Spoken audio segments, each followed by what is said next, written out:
हरे कृष्णा। जब परम भगवान श्री हरि योग निद्रा में सो जाते हैं, उस समय से आरंभ होता है चातुर्मास। और इस चातुर्मास व्रत का पुण्य फल अत्यंत महान होता है। वर्ष में 365 दिनों में से 120 दिन ऐसे आते हैं जब भगवान श्री विष्णु क्षीर सागर में योग निद्रा में शयन करने चले जाते हैं, और उस समय सृष्टि के संचालन का समस्त भार भगवान शिव संभालते हैं।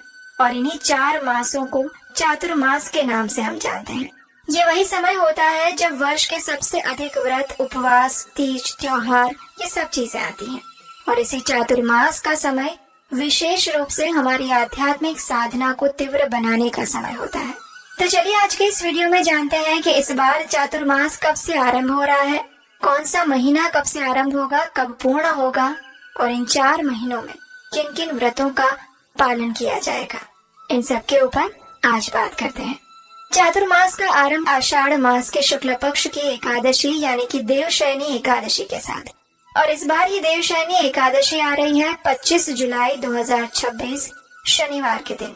इसी दिन से भगवान विष्णु योग निद्रा में चले जाएंगे और अगले दिन यानी 26 जुलाई से प्रथम चातुर्मास दिवस के रूप में गणना आरंभ हो जाएगी। वैष्णव संप्रदाय के अनुसार चातुर्मास का पालन आषाढ़ मास की पूर्णिमा से आरंभ करके कार्तिक मास की पूर्णिमा तक किया जाता है, और इसलिए इस बार आषाढ़ मास की पूर्णिमा आरंभ होगी 29 जुलाई 2026 बुधवार के दिन। यही दिन गुरु पूर्णिमा का दिन है, व्यास पूजा के रूप में मनाया जाने वाला दिन है। तो कुछ भक्त इस पूर्णिमा के दिन से भी चातुर्मास के व्रत और नियमों का पालन आरंभ कर देते हैं। तो चाहे आप एकादशी से चातुर्मास आरंभ करने जा रहे हैं या फिर पूर्णिमा से, दोनों ही परंपराएं शास्त्र सम्मत है। आप दोनों में से किसी भी दिन से चातुर्मास व्रत का आरंभ कर सकते हैं। आइए अब जानते हैं कि इस बार चातुर्मास के अंतर्गत आने वाले 4 मास यानी कि श्रावण, भाद्रपद, अश्विन और कार्तिक कौन कौन सी तारीख से आरंभ होंगे और कब समाप्त होंगे। सबसे पहले श्रावण मास का आरंभ हो जाएगा 30 जुलाई 2026 गुरुवार के दिन से, और इसकी समाप्ति होगी 28 अगस्त 2026 शुक्रवार के दिन। चातुर्मास का पहला महीना यानी श्रावण मास में हरी पत्तेदार सब्जियों का त्याग किया जाता है। इस समय के अंदर किसी भी प्रकार की हरी पत्तेदार सब्जियां नहीं खाई जाती। उसके बाद दूसरा महीना यानी भाद्रपद मास आरंभ हो जाएगा 29 अगस्त 2026 शनिवार के दिन से, और ये भाद्रपद मास समाप्त होगा 26 सितंबर 2026 शनिवार के दिन। चातुर्मास के दूसरे महीने में दही का त्याग किया जाता है। दही और उससे बने हुए खाद्य पदार्थ नहीं खाए जाते। तीसरा महीना चातुर्मास का यानी कि अश्विन मास आरंभ हो जाएगा 27 सितंबर 2026 रविवार के दिन से, और ये समाप्त होगा 26 अक्टूबर 2026 सोमवार के दिन। चातुर्मास के तीसरे महीने में दूध और दूध से बने हुए पदार्थों का त्याग किया जाता है। उसके बाद चातुर्मास का अंतिम महीना यानी कि कार्तिक मास आरंभ हो जाएगा 27 अक्टूबर 2026 मंगलवार के दिन से, और ये कार्तिक मास समाप्त होगा कार्तिक पूर्णिमा के दिन यानी कि 24 नवंबर 2026 मंगलवार के दिन। चातुर्मास के इस चौथे महीने में उड़द दाल और उनसे बने हुए खाद्य पदार्थ वर्जित माने जाते हैं। कार्तिक मास के शुक्ल पक्ष की एकादशी यानी कि देव उठनी एकादशी के दिन भगवान विष्णु अपनी योग निद्रा से बाहर आते हैं, और इसी दिन चातुर्मास का समापन होता है। इसलिए इसे देव उठनी एकादशी के नाम से भी जाना जाता है। और जो भक्त देवशयनी एकादशी से चातुर्मास व्रत का आरंभ करते हैं, उनका चातुर्मास देव उठनी एकादशी के दिन समाप्त होता है। और इस बार देव उठनी एकादशी आ रही है 20 नवंबर 2026 शुक्रवार के दिन। हालांकि वैष्णव परंपरा के अनुसार सूर्योदय यानी उदय तिथि के अनुसार वैष्णवगण इस बार भी देव उठनी एकादशी का पालन करेंगे 21 नवंबर 2026 शनिवार के दिन।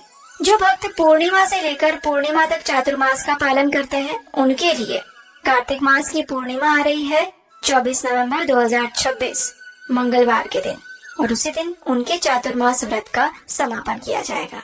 स्कंद पुराण में वर्णन आता है कि जो भी मनुष्य भगवान वासुदेव की प्रसन्नता के लिए इन 4 मासों के अंदर शाकाहारी और सात्विक जीवन व्यतीत करते हैं, नियम पूर्वक व्रत उपवास करते हैं और अपनी आध्यात्मिक साधना को सशक्त बनाते हैं, वे वास्तव में धनवान, रूपवान और यशस्वी बनने के बाद अंततः वैकुंठ धाम को प्राप्त करते हैं।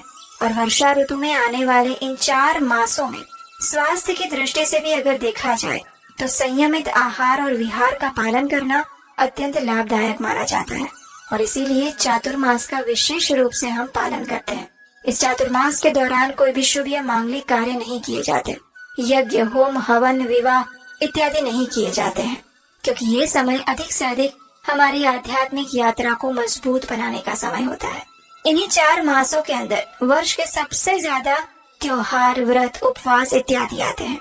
जैसे कि इसी 4 मास में आते हैं नाग पंचमी, रक्षाबंधन, बलराम पूर्णिमा, कृष्ण जन्माष्टमी, राधा अष्टमी, गणेश चतुर्थी, शारदीय नवरात्रि, दशहरा, शरद पूर्णिमा, तुलसी विवाह, करवा चौथ, धनतेरस, दीपावली इत्यादि।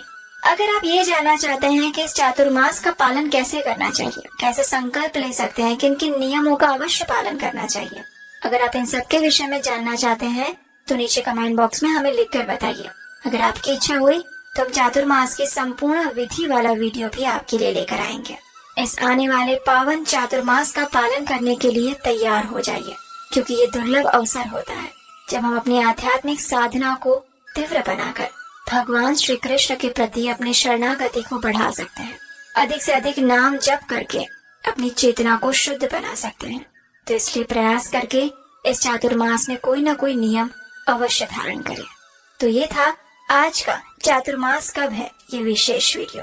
आशा है ये जानकारी आपको उपयोगी लगी होगी।